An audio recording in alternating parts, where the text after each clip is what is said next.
Hi friends, welcome to my channel. నేను రమ్మ Vinay. Friends, ఈరోజు మన ఛానల్లో బోడ కాకరకాయ ఫ్రై చేయబోతున్నా. ఒకసారి మీరు కూడా ట్రై చేయండి. చాలా చాలా టేస్ట్ ఉంటుంది. ఇలా ఫ్రై చేస్తే కనుక ఎలా చేయాలో ఒకసారి చూడండి. నేను పావు కిలో కాకరకాయలు తీసుకొని వీటిని ఫ్రెష్గా కడిగి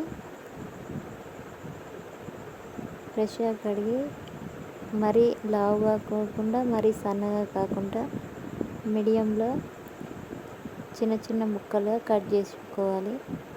వీటిని చూడండి, అన్నీ ఇలా కట్ చేసుకున్నాక పచ్చిమిర్చి, కొత్తిమీర, ఇందులో టమాటా వేయట్లేదు నేను. ఇలా కట్ చేసి పక్కన ఉంచుకోవాలి. ఇలా పక్కన ఉంచుకున్నాక నెక్స్ట్ ఒక కడాయి పెట్టుకొని కడాయిలో తగినంత నూనె పోసుకొని నూనె వేడెక్కాక ఒక టీ స్పూన్ పోపు దినుసులు,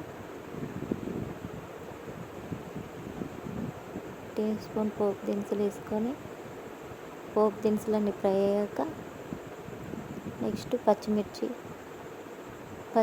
ఇలా గోల్డెన్ కలర్ ఫ్రై అయ్యాక దంచేసుకోవాలి. పొట్టుతోనే ఉండాలి. వెల్లుల్లి అనేది ఇలా ఫ్రై అయ్యాక నెక్స్ట్ మనం కట్ చేసి పక్కన ఉంచుకున్న కాకరకాయ ముక్కలు వేసి ఫ్రై చేసుకోవాలి. కాకరకాయ ముక్కల్ని మీడియం ఫ్లేమ్లో మంచిగా దూరగా ఫ్రై చేయాలి.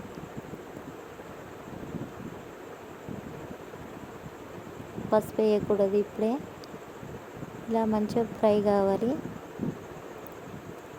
ఈ కర్రీ చాలా చాలా టేస్ట్ ఉంటుంది. ఒకసారి మీరు ట్రై చేయండి. చాలా సింపుల్, చాలా ఈజీ. చూడండి, ఇలా మొత్తం ఫ్రై అయ్యాక నెక్స్ట్ ఇందులో ఒక స్పూన్ పసుపు వేసుకోవాలి.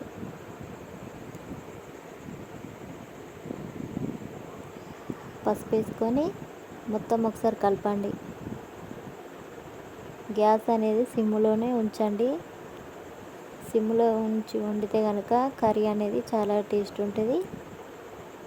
చూడండి, మొత్తం ఇలా పసుపు వేసి కలుపుకున్నాక ఒక 5 మినిట్స్ తర్వాత తగినంత కారపొడి, అంటే ఆల్రెడీ పచ్చిమిర్చి చేసిన కాబట్టి మీరు తినేదాన్ని బట్టి కారపొడి వేసుకోండి. ఇలా కారపొడి వేసుకున్నాక నెక్స్ట్ ఉప్పు వేసుకున్నాక మొత్తం ఒకసారి ఫ్రై చేయండి. ఉప్పు కారం అనేది ముక్కలకి పట్టేలా ఫ్రై చేయాలి మొత్తం. ఇలా చేస్తే కనుక కర్రీ చాలా చాలా టేస్ట్ ఉంటుంది. నెక్స్ట్ కొత్తిమీర ఇలా సన్నగా తరిగి వేసుకోవాలి. కొత్తిమీర అనేది మొత్తం ఒకసారి కలపండి. కలుపుకున్నాక లాస్ట్లో ధనియా పౌడర్. చూసారు కదా, చాలా సింపుల్. కర్రీ కంప్లీట్ అయింది.